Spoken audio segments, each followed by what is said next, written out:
There's this old story in King Arthur where the knights go off to look for the Holy Grail, which is either the cup that Christ drank out of at the Last Supper or the cup into which the blood that gushed from his side was poured when he was crucified. The stories vary, but it's basically a holy object, like the phoenix in some sense, that's a representation of transformation.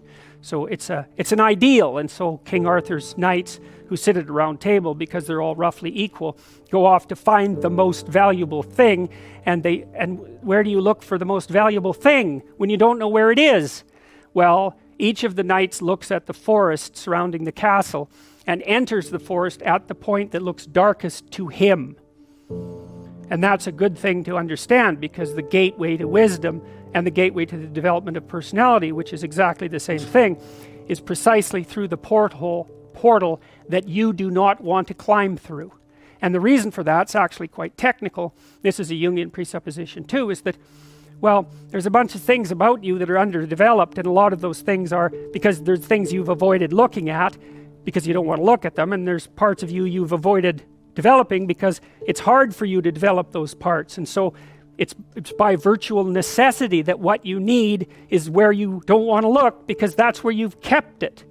And that's why there's, an idiosyncratic element of it for everyone. Your particular place of enlightenment and terror is not going to be the same as yours, except that they're both places of enlightenment and terror. So they're equivalent at one level of analysis and different at another. So anyways, back to fiction and what it does. It distills truth, and it produces characters that are composites. And the more they become composites, the more they approximate a mythological character. And so they become more and more universally true and more approximating religious deities. But the problem with that is they become more and more distant from individual experience. And so with literature, there's this very tight line where you need to make the character more than merely human, but not so much of a god that, one of the things that happened to Superman in the 1980s, Superman started out, he's got a heavenly set of parents, by the way, and an earthly set of parents, and he's an orphan like Harry Potter.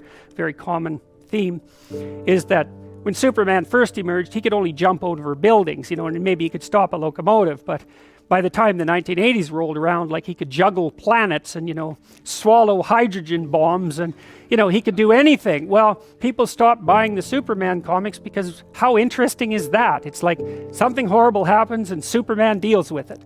And something else horrible happens and Superman deals with it. And it's like, that's dull. He turned into such an archetype. He was basically the omniscient, omnipresent, omnipotent God.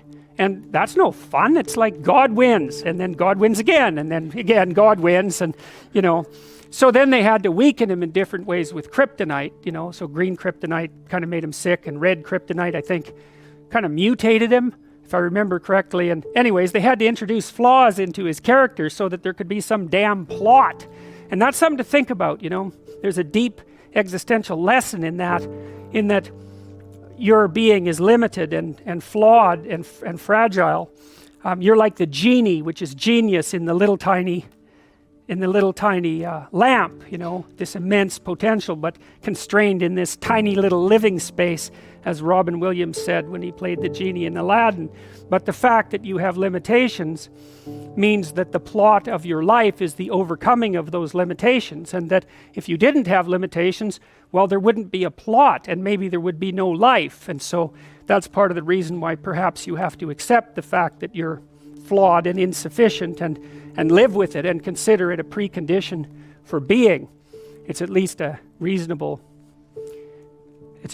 idea. So anyways, one of the main characters is the country, the known, the explored territory. We went over that a bit, and it always has two elements. I mean, your country is your greatest friend and your worst enemy, because it squashes you into conformity and demands that you act in a certain manner and reduces your individuality to that element that's tolerated by everyone else, and it constrains your potential in a single direction. And so it's really tyrannical, but at the same time it provides you with a place to be, and all of the benefits that have accrued as a result of the actions of your ancestors and all the other people that you're associated with. So there's the good tyrant or the bad tyrant and the good king, and those are archetypal figures, and that's because they're always true, and they're always true simultaneously, which is partly why I object to the notion of the patriarchy, because it's a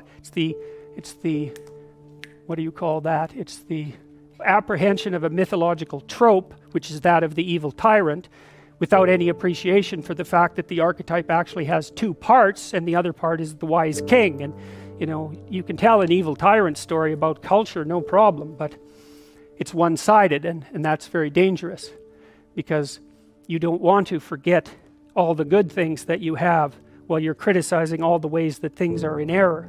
That's a lack of gratitude, and it's a lack of wisdom, and it's founded in resentment, and it's very dangerous, both personally and socially.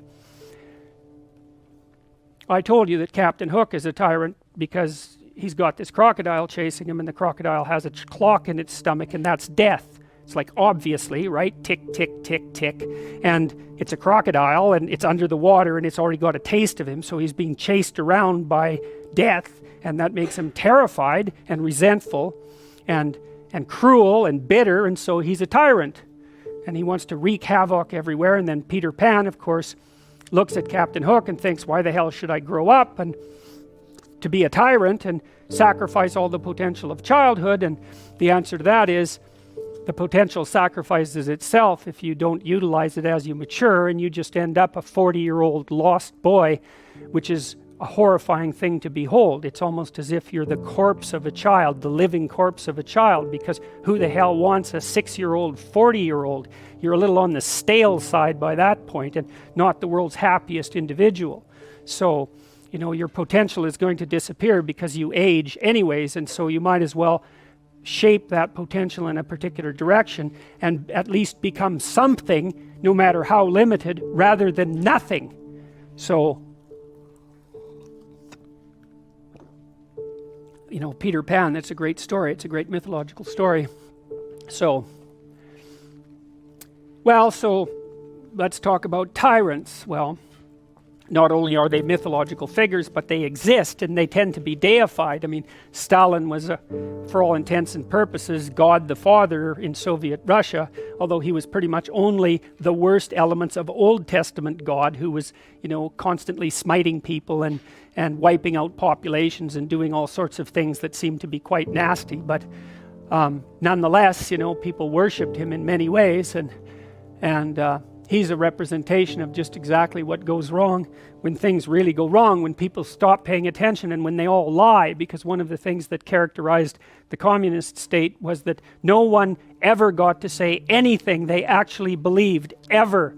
And that was partly because 1 out of 3 people was an informer, which meant if you had a family of 6 people, 2 of them were informing on the government about you, and that included your own children. And if you were an informer, you were often amply rewarded by the state, so that if you lived in an overcrowded apartment building with 3 families in the same flat, and you informed on, the woman down the hall that you didn't like, she got shipped off to the old concentration camp, and you got her apartment. And so that was a lovely society, and it only killed about 30 million people between 1919 and 1959. So that's what happens when the archetypal structure gets tilted badly, when people forget that they have a responsibility to fulfill as citizens, as awake citizens who are capable of stating the truth, and the archetype shifts, so there's nothing left of the great father except the tyrant, and let's not have that happen. I mean, the one on the right is really interesting, because consciously or unconsciously, there's Stalin surrounded by what is, for all intents and purposes, fire. He looks like Maleficent in Sleeping Beauty when she shows up at Aurora's christening. She puts her arms up in the air and green fire surrounds her. It's like